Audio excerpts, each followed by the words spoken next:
भक्तजनों, आज सुने सावन पूर्णिमा व्रत कथा।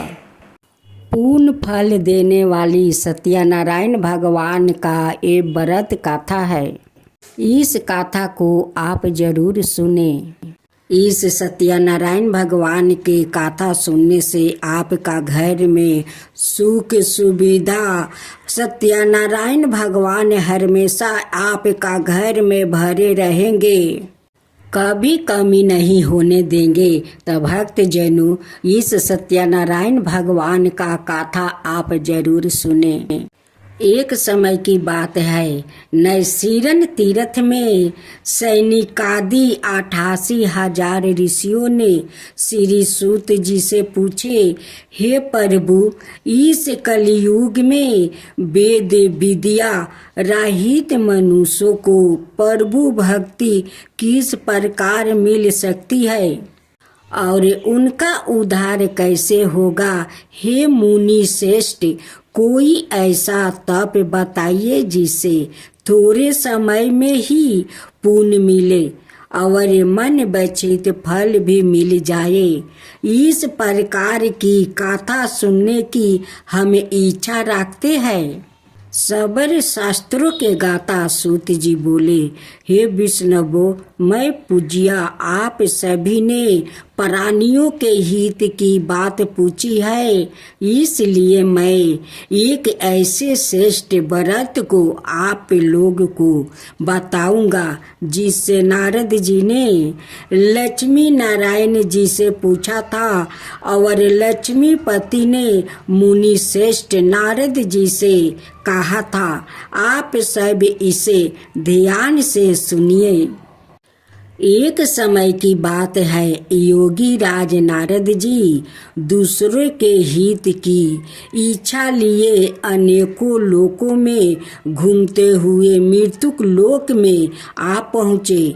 यहाँ उन्होंने अनेक योनियों में जन्मे प्राणियों सभी मनुष्य को अपने कर्मों द्वारा अनेकों दुखों से पीड़ित देखा।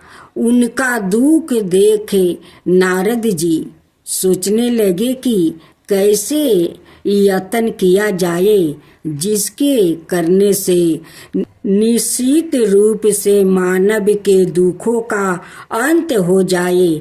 इसी विचार पर मनन करते हुए वो विष्णु लोक में चला गए। वहाँ वो देखा एक ईश्वर भगवान नारायण की स्तुति करने लगे, जिनके हाथों में शंख चक्रा गादा और परदुम थे, गले में वरमाला पहने हुए थे। स्तुति करते हुए नारद जी बोले, हे भगवान, आप अत्यंत शक्ति से संपन्न है।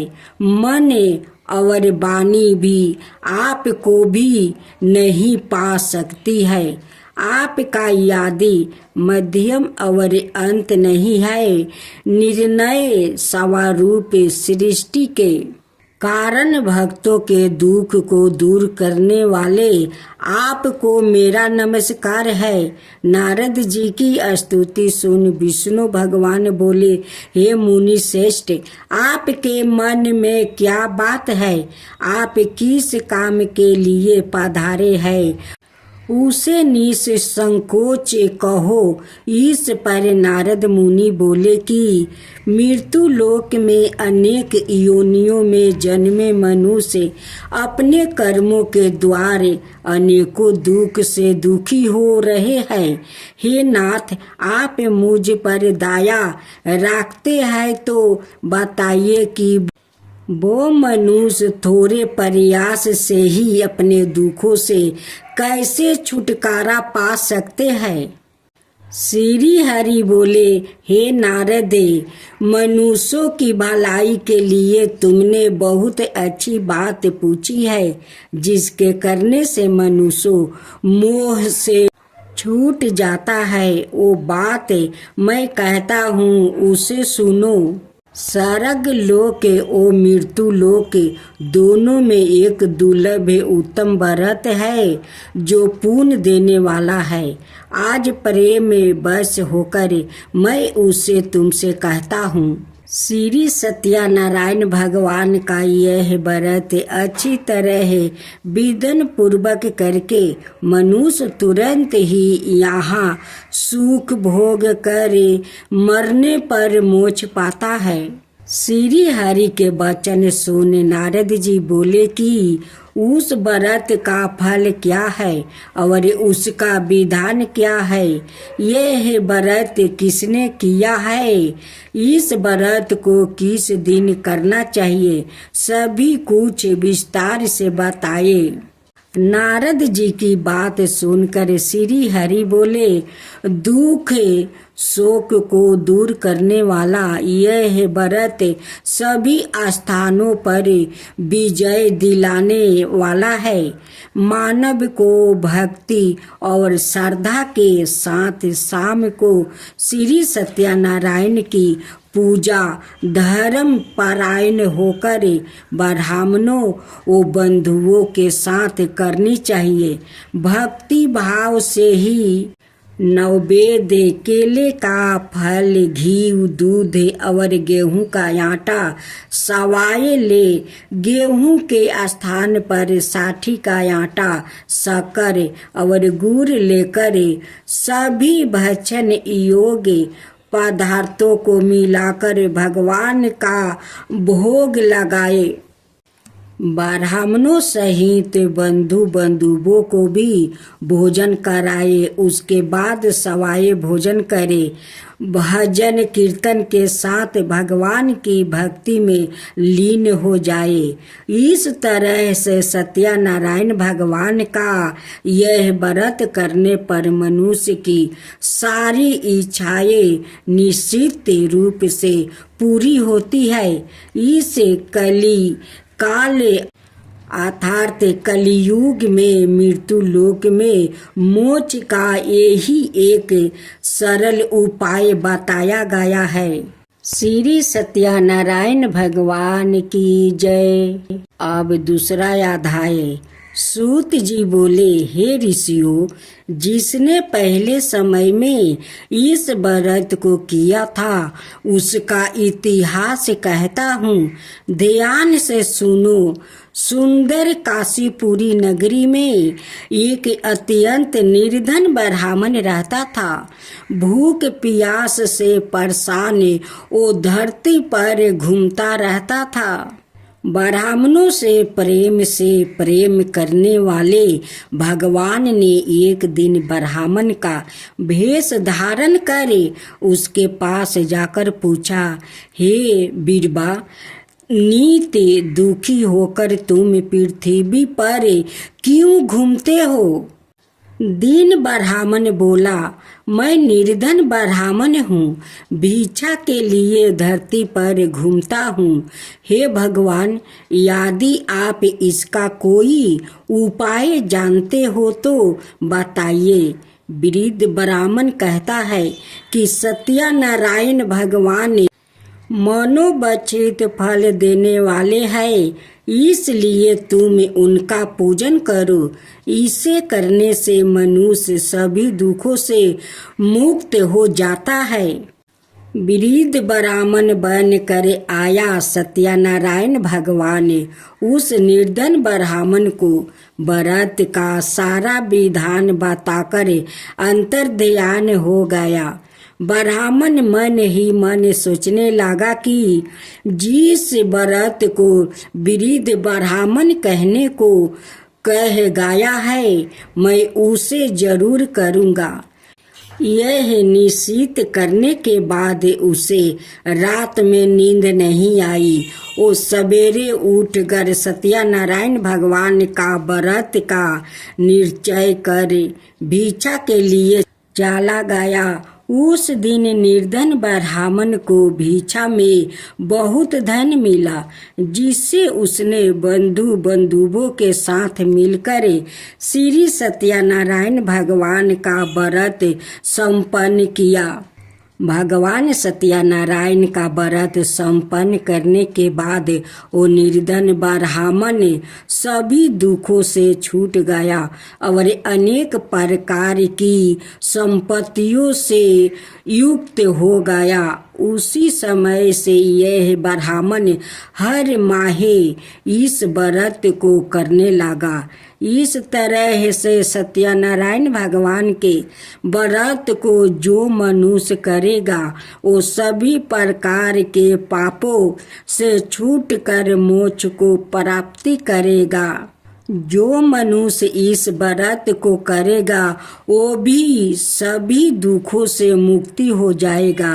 सूत जी बोले कि इस तरह से नारद जी से नारायण जी का कहा हुआ।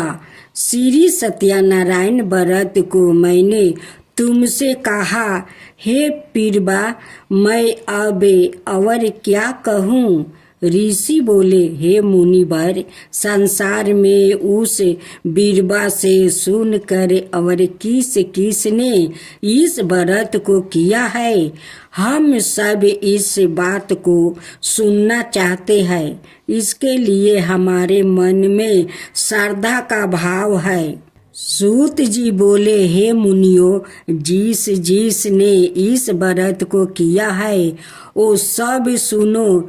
एक समय वही बीरबा धन ऐश्वर्य के अनुसार अपने बंधु बंधुओं के साथ इस व्रत को करने को तैयार हुआ है।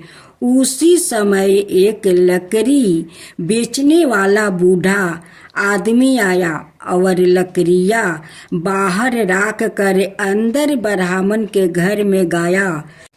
प्यास से दुखी ओ लकड़हारा उनको व्रत करते देख बीरबा को नमस्कार करे पूछने लगा कि आप यह क्या कर रहे हैं और इसे करने से क्या फल मिलेगा, कृपया मुझे भी बताइए। ब्राह्मण ने कहा कि सब मनोकामनाओं को पूरा करने वाला यह सत्यनारायण भगवान का व्रत है। इसकी कृपा से ही मेरे घर में धन धनाये आदि की वृद्धि हुई है।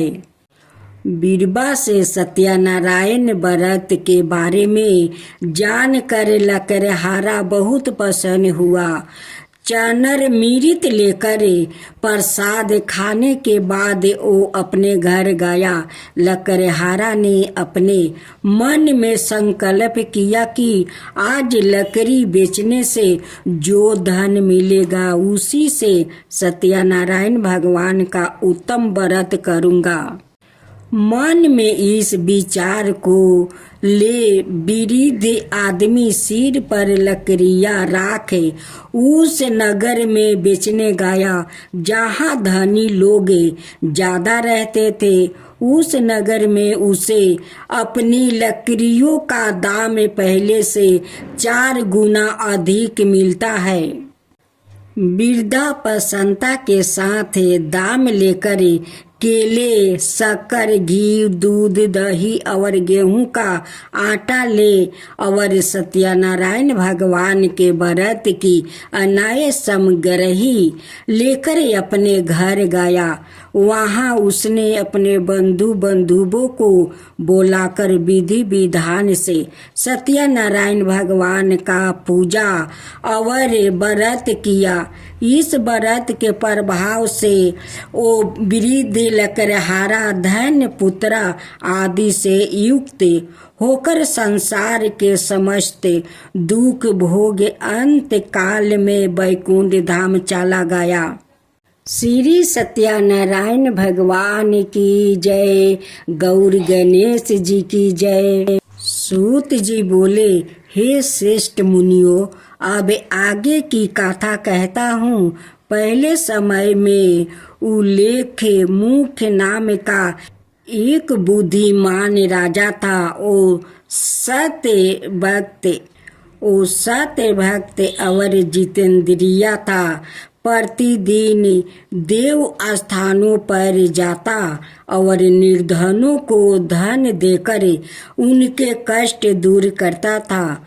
उसकी पत्नी कमला के सामने मुख वाली और सती साध्वी थी। भरदाशिला नदी के तट पर उन दोनों ने श्री सत्यनारायण भगवान का व्रत किया। उसी समय साधु नाम का एक वेश्या आया। उसके पास व्यापार करने के लिए बहुत सा धन भी था।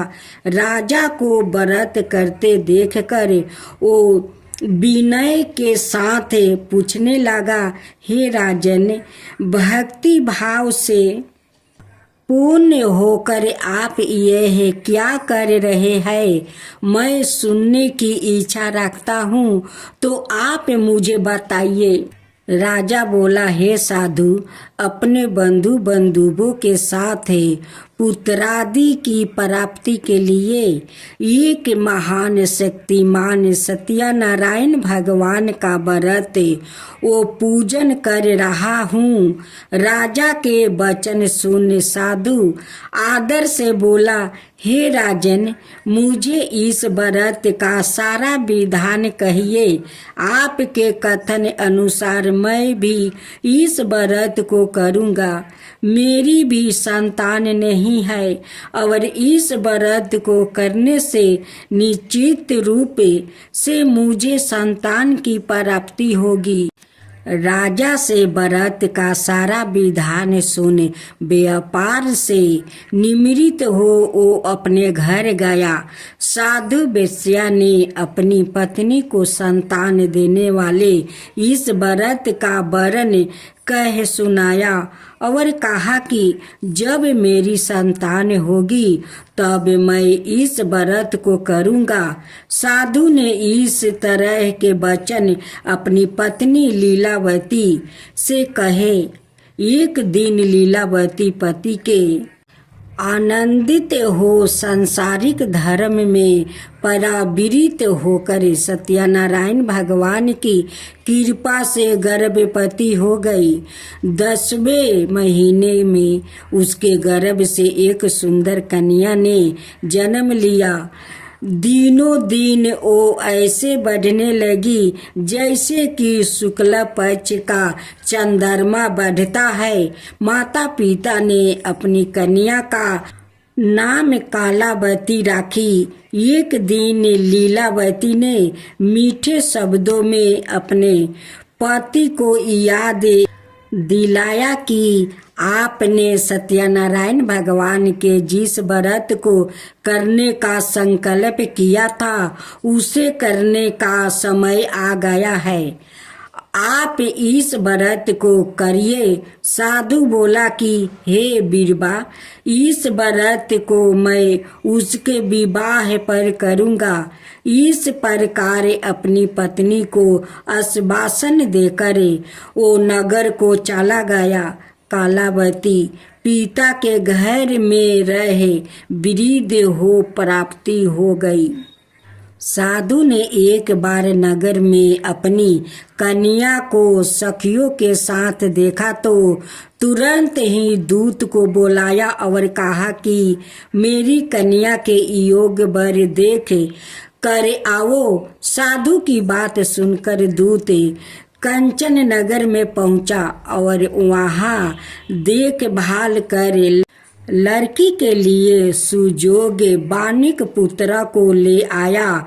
सुजोगे लड़के को देख साधु ने बंधु बंधुओं को बुलाकर अपनी पुत्री का विवाह कर दिया। लेकिन दुर्भाग्य की बात यह है कि साधु ने अभी भी श्री सत्यनारायण भगवान का व्रत नहीं किया। इस पर श्री भगवान क्रोधित हो गए और श्राप दे दिया कि साधु को अधिक दुख मिले। अपने कार्य में कुशल साधु विनय जमाई को लेकर समुद्र के पास स्थित होकर रत्नासरपुर नगर में गया। वहां जाकर दामाद ससुर दोनों मिलकर चंद्रकेतु राजा के नगर में व्यापार करने लगे। एक दिन भगवान सत्यनारायण की माया से एक चोर राजा का धन चुराकर भाग रहा था। उसने राजा के सिपाहियों को अपनी पीछा करते देखे चोराया हुआ धन वहां रख दिया जहां साधु अपने जमाई के साथ ठहरा हुआ था। राजा के सिपाहियों ने साधु वेश्या के पास राजा का धन पारा देखा तो वो ससुर जमाई दोनों को बांध कर प्रसन्नता से राजा के पास ले गया और कहा कि उन दोनों चोरों हम पकड़ लिया है, आप आगे की कार्रवाई की आज्ञा दे। राजा की आज्ञा से उन दोनों को कठिन कारावास में डाल दिया गया और उनका सारा धन भी उसे छीन लिया गया। श्री सत्यनारायण भगवान के श्राप से साधु की पत्नी भी बहुत दुखी हुई। घर में जो धन रखा था उसे चोर चोरा ले गया।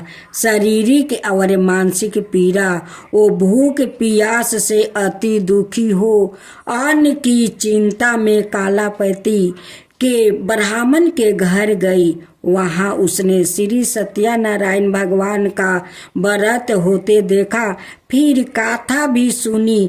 वो प्रसाद ग्रहण कर वो रात को घर वापस आई। माता के कालापति से पूछा कि हे पुत्री, अब तक तुम कहाँ थी? तेरे मन में क्या है?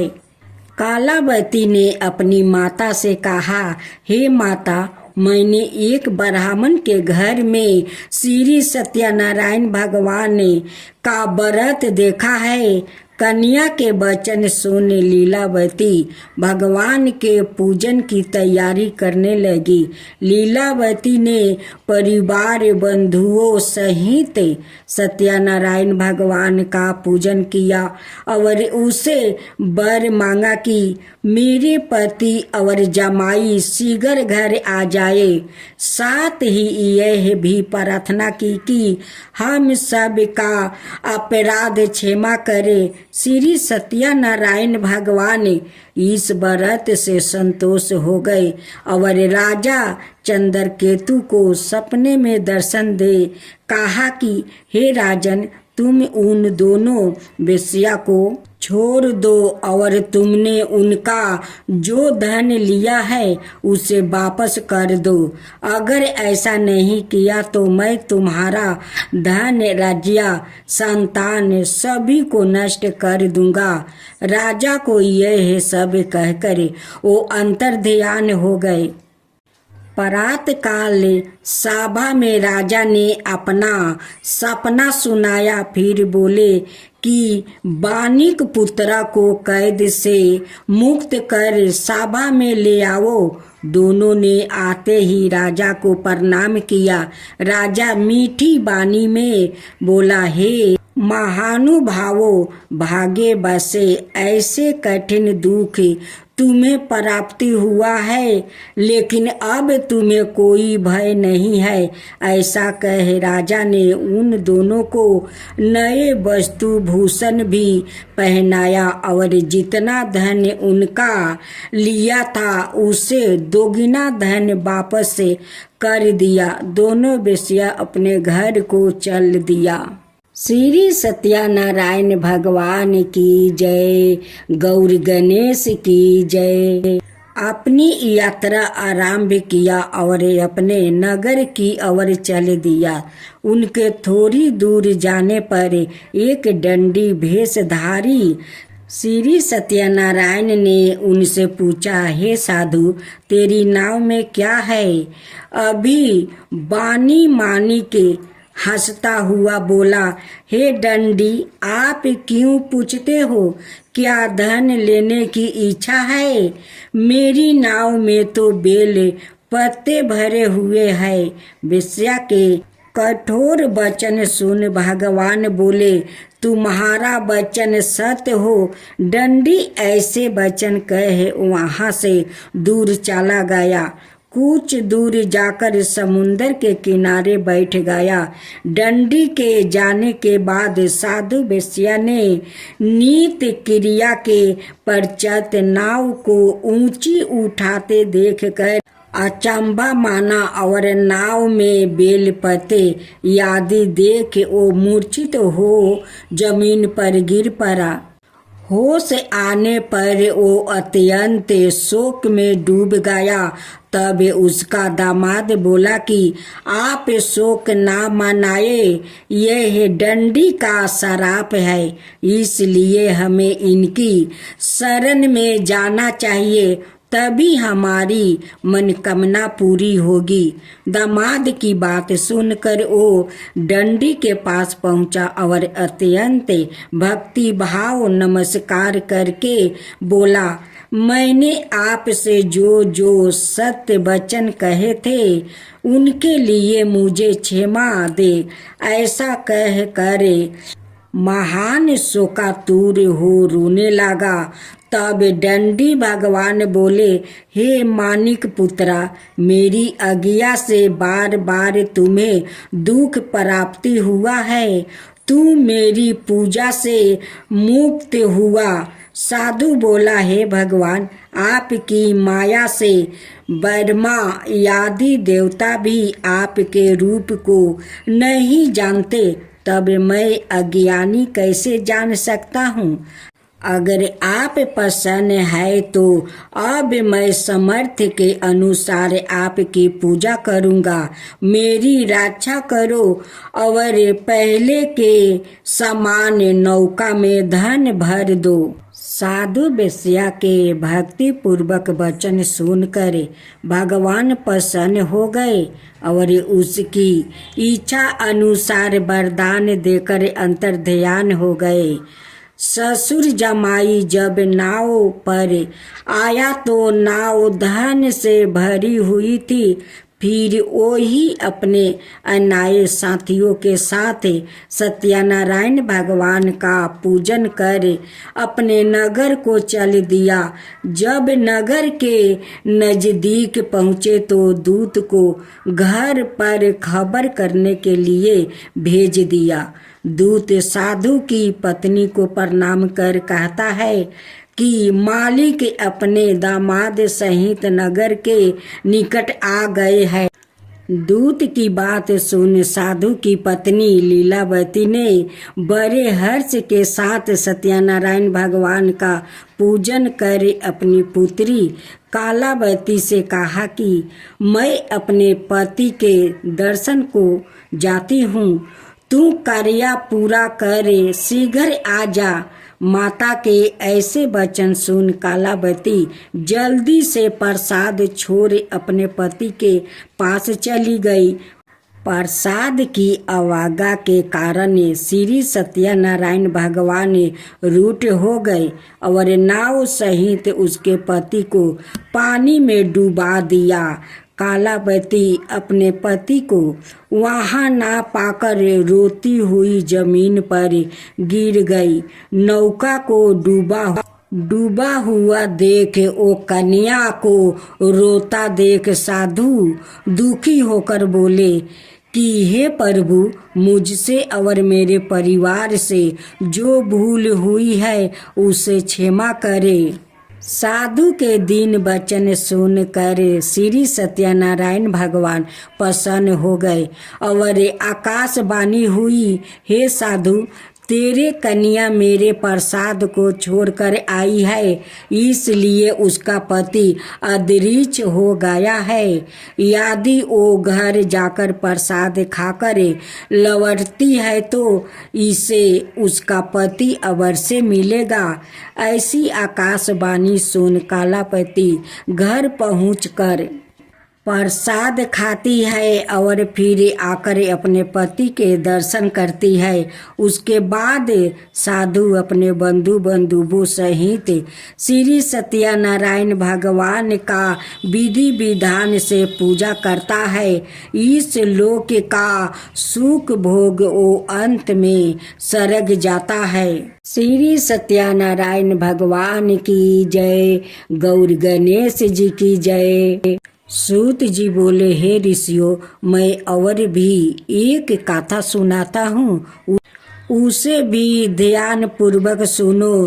प्रजा पालन में लीन तुलिंग ध्वज नाम का एक राजा था। उसने भी भगवान का प्रसाद त्याग कर बहुत ही दुख सहन किया। एक बार वन में जाकर वन पशुओं को मार कर ओ बर के पेड़ के नीचे आया। वहाँ उसने ग्वालों को भक्ति भाव से अपने बंधुओं सहित सत्यनारायण भगवान का पूजन करते देखा। अभिमान वश राजा ने उन्हें देख कर भी पूजा स्थान में नहीं गया और ना ही उसने भगवान को नमस्कार किया। ग्वालों ने राजा को प्रसाद दिया, लेकिन उसने वो प्रसाद नहीं खाया और प्रसाद को वो ही छोड़े वो अपने नगर को चला गया। जब वो नगर में पहुंचा तो वहाँ सब कुछ तहस नहस हुआ पाया। तो वो शीघ्र ही समझ गया कि यह सब भगवान ने ही किया है। वो दोबारा ग्वाले के पास पहुंचा और विधि पूर्वक पूजा करके प्रसाद खाया तो श्री सत्यनारायण भगवान की कृपा से सब कुछ पहले जैसा हो गया। शीघ्र काल तक सुख भोगने के बाद मरणोपरांत उसे स्वर्ग लोक की प्राप्ति हुई। जो मनुष्य परम दुर्लभ इस व्रत को करेगा तो भगवान श्री सत्यनारायण की अनुकंपा से उसे धन धनाई की प्राप्ति होगी। निर्धन धनी हो जाता है और भय मुक्त हो जीवन जीता है। संतानहीन मनुष्य को संतान सुख मिलता है और सारे मनोरथ पूर्ण होने पर मानव अंत काल में वैकुंठ धाम को जाता है। सूत जी बोले, जिन्होंने पहले इस व्रत को किया है अब उनके दूसरे जन्म की कथा कहता हूँ। वृद्ध सातानंद ब्राह्मण ने सुदामा का जन्म लेकर मोक्ष की प्राप्ति की। लकड़हारा ने अगले जन्म में निषाद बनकर मोक्ष प्राप्ति किया। उल्लेख मुख नाम का राजा दशरथ होकर वैकुंठ को गया। साधु नाम के वेश्या ने मोर धवाजा बनकर अपने पुत्रा को आरे से चीर कर मोक्ष पाया। महाराज तुलंग धवाज ने स्वाभूप होकर भगवान में भक्ति युक्त हो कर्म कर मोक्ष पाया। श्री सत्यनारायण भगवान की जय। गौर गणेश की जय।